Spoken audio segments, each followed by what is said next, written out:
আসসালামু আলাইকুম। পৃথিবীর যুগশ্রেষ্ঠ বেশ কিছু কাব্য ও সাহিত্যকর্মের জন্য কাব্য তথা সাহিত্যের ভাষা হিসেবে সমস্ত পৃথিবীতে ফার্সি ভাষা সমাদৃত। ফার্সি সাহিত্যে একটি প্রবাদ আছে, 7 জন কবির সাহিত্যকর্ম রেখে যদি বাকি সাহিত্য দুনিয়া থেকে মুছে ফেলা হয় তবুও ফার্সি সাহিত্য টিকে থাকবে। এই 7 জন কবির অন্যতম শেখ সাদি। ফার্সি গদ্যের জনক মহাকবি শেখ সাদি ছিলেন মধ্যযুগের শ্রেষ্ঠ কবি। তার লেখার মান এবং সামাজিক ও নৈতিক চিন্তার গভীরতার জন্য তাকে কদর করা হয়। ধ্রুপদী সাহিত্যের ক্ষেত্রে সাদিকে একজন উঁচু মানের কবি ধরা হয়। মহাকবি শেখ সাদি প্রথম দিকে কিশোরদের জন্য উপদেশমূলক গল্প ও কবিতা লিখতেন। এছাড়াও তার লেখা যথেষ্ট পরিমাণে কোরআন ও হাদিসের উদ্ধৃতি লক্ষ্য করার মতো। শেখ সাদির লেখা জনপ্রিয় কাসিদা বালাগাল উলা বিকামালিহি, কাশাফাদ্দুজা বিজামালিহি, হাসনাত জামিও খিসালিহি, সল্লু আলাইহি ও আলিহি তাকে মুসলিম বিশ্বে খ্যাতির শীর্ষে নিয়ে গেছে।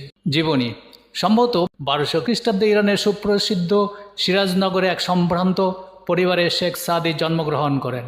পুরা নাম আবু মোহাম্মদ মুসলিম আল দিন বিন আবদুল্লাহ সিরাজি।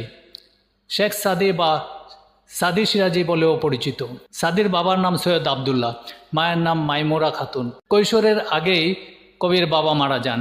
এ কারণে কবির ছেলেবেলা কেটেছিল অনেক কষ্টে। এদিকে স্বভাব কবি বলেই সাদির জ্ঞান তৃষ্ণাও ছিল প্রবল। তাকে নিয়ে মায়ের ভাবনার সবচেয়ে বড় কারণ ছিল সাদির অসম্ভব মেধাশক্তি। শিক্ষা জীবন। শেখ সাদির বাবা আবদুল্লাহ ব্যক্তিগতভাবে শিক্ষা অনুরাগী ও সচেতন মানুষ ছিলেন। কবির লেখা থেকে জানা যায় বাবার কাছেই শেখ সাদির লেখাপড়ার হাতে খড়ি হয়। পরহেজগার বাবার সাহচর্যে তিনি নামাজ, রোজা ও রাত্রিকালীন ইবাদতে অভ্যস্ত হন। বাবার উৎসাহে কোরআন শিখতেও যথেষ্ট সময় ব্যয় করেন। শেখ সাদি প্রাথমিক শিক্ষা সিরাজনগরে শুরু হয়। এরপর তিনি উচ্চশিক্ষা লাভের জন্য তদানীন্তন মুসলিম বিশ্বের সেরা জ্ঞানকেন্দ্র বাগদাদে যান। বাগদাদে তিনি নিজামিয়া মাদ্রাসায় শিক্ষা লাভ করেন। অল্প দিনের মধ্যেই তিনি এই মাদ্রাসার শিক্ষকদের দৃষ্টি আকর্ষণ করেন। 21 বছর বয়সে শেখ সাদি একটি কবিতা লিখে বাগদাদের নিজামিয়া মাদ্রাসার একজন শিক্ষক আবুল ফাতাহ বিন জুজিকে দেন। সেই শিক্ষক তারপরে মুগ্ধ হয়ে সাদির শিক্ষাবৃত্তির ব্যবস্থা করে দেন। 30 বছর বয়সে তিনি মাদ্রাসার শেষ পরীক্ষায় উত্তীর্ণ হন। মাদ্রাসায় কোরআন, হাদিস, তাফসির শাস্ত্র, ফিকা, উসুল, ফারায়েজ, হিকমা, দর্শন, ভাষাবিজ্ঞান, ধ্বনিবিজ্ঞান, অলঙ্কার শাস্ত্র, নীতিশাস্ত্র ইত্যাদি বিষয়ে গভীর